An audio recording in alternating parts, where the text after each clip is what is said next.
भारत दर्पण समाचार में मैं हूं आपके साथ ज्योति कनौजिया और अब बढ़ते हैं खबर की ओर। भारत भूमि की सुरक्षा में अब राफेल। कुछ देर बाद ही भारतीय सेना में अत्याधुनिक तकनीक युक्त फाइटर जेट राफेल शामिल होने जा रहा है। भारतीय आकाश सीमा में इसका आगाज हो चुका है, जो कुछ घंटों में अंबाला एयरबेस पर उतरने की स्थिति में हो जाएगा। नया भारत दर्पण समाचार समूह के समूह संपादक अनिल अनूप की जानकारी। पूर्ण समीक्षा। लद्दाख में चीन के साथ सीमा पर तनाव के बीच फ्रांस के अत्याधुनिक मिसाइलों और घातक बमों से लैस भारतीय वायुसेना के सबसे घातक फाइटर जेट राफेल भारत के लिए रवाना हो चुका है। फ्रांस का अतुलनीय, अचूक और आधुनिक पीढ़ी का लड़ाकू विमान अब हिंदुस्तान को भी हासिल है। बेशक एक बहुत बड़ी और राष्ट्रीय उपलब्धि है, जिसे हमारे वायुवीरों का ब्रह्मास्त्र माना जा रहा है। हमारे आसमान और थल सेना का एक साथ अभेद सुरक्षा कवच है। यह करीब 7,364 किलोमीटर की दूरी तय कर 5 राफेल विमान अब हमारे अंबाला छावनी वायुसेना स्टेशन में मौजूद है। हिंदुस्तान के वायु सैनिकों को पास ऐसा अस्त्र है जिसके जरिए अपनी सीमा में रहते हुए भी हमारे रणबांकुरे सीमा पार के दुश्मनों पर आक्रमण कर सकेंगे और लक्ष्य को तबाह करने का कार्य करेंगे। पहले जत्थे में 5 राफेल लड़ाकू विमान भारत आ रहे हैं। भारतीय वायुसेना के फाइटर पायलट 7,000 किलोमीटर की हवाई दूरी करके राफेल विमान को लेकर बुधवार को अंबाला एयरबेस पर पहुंचेंगे। इनमें से 3 राफेल विमान श्रीनगर एम्बुलेंस में तैनात होंगे।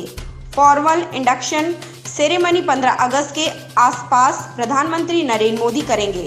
राफेल के पहले बेड़े को 17 गोल्डन एरो एक्वायर्ड के पायलट उतारेंगे, जिनकी ट्रेनिंग पहले भी पूरी हो चुकी है। इस बारे में एयर मार्शल रघुनाथ नाम्बिलियार ने कहा कि यह भारतीय वायुसेना के लिए महत्वपूर्ण दिन है। 18 साल से कोई नया फाइटर एयरक्राफ्ट प्रोड्यूस नहीं हुआ है। अंतिम फाइटर एयरक्राफ्ट 2002 में सुखोई आया था। 18 साल के बाद एक आधुनिक और भारी क्षमता वाला फाइटर हमारे पास आ रहा है। वर्तमान परिस्थितियों को देखते हुए जिस तरह से हमारे उत्तरी पड़ोसियों से खतरा है, राफेल का आना काफी महत्वपूर्ण है।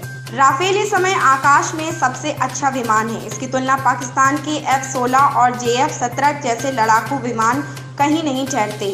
यदि आपको चीन का चेंगडू J-20 के खिलाफ राफेल की तुलना करनी है, तो मुझे लगता है कि राफेल उनके ऊपर सिर और कंधे खड़ा है।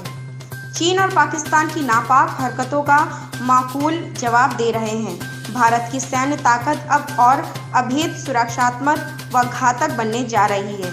ऐसा इसलिए क्योंकि राफेल की पहली खेप अंबाला में तैनात होगी।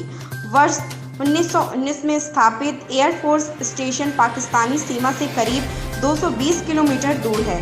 यहाँ अभी 2 एक्वायर्ड तैनात हैं। पहला जगुआर कॉम्बैट और दूसरी MiG-21 बाइसन। MiG-21 कुछ ही वर्षों में बेड़े से बाहर हो जाएंगे। ऐसे में फाइटर जेट राफेल महत्वपूर्ण हो जाता है। इसकी तैनाती से पाकिस्तान पर भारत की रणनीतिक बढ़त रहेगी। भारत को 36 राफेल विमान दिए जाने हैं।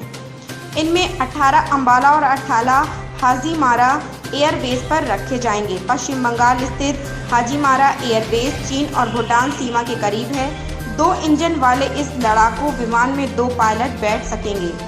उसे ऊंचे इलाकों में लड़ने में माहिर या विमानों 1 मिनट में 60,000 फुट की ऊंचाई तक कर सकेंगे। राफेल बनाने वाली फ्रांसीसी कंपनी दासो ने अभी तक 10 विमान वायुसेना को सौंपे हैं, जिनमें से 5 भारत पहुंच रहे हैं। बाकी 5 दूसरे बैच की ट्रेनिंग के लिए अभी फ्रांस में ही हैं, जो कुछ समय बाद आएंगे। भारत और फ्रांस के बीच 2016 में हुए समझौते के तहत 36 राफेल विमानों की खरीद की गई है। करीब 59,000 करोड़ रुपए की अब तक की इस सबसे बड़ी रक्षा खरीद के तहत सभी 36 विमान 2021 के आखिर तक भारतीय वायुसेना को मिल जाएंगे।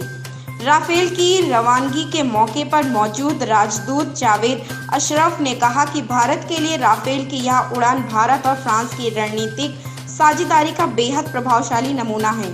फ्रांस और भारत के बीच सैन्य सहयोग और साझेदारी का मजबूत इतिहास रहा है। विशेषकर फ्रांसीसी लड़ाकू विमान वायुसेना की खास पसंद रहे। भारत ने 1953 में ही वायुसेना के लिए फ्रांस के चर्चित टूफानेस लड़ाकू जेट खरीदे थे।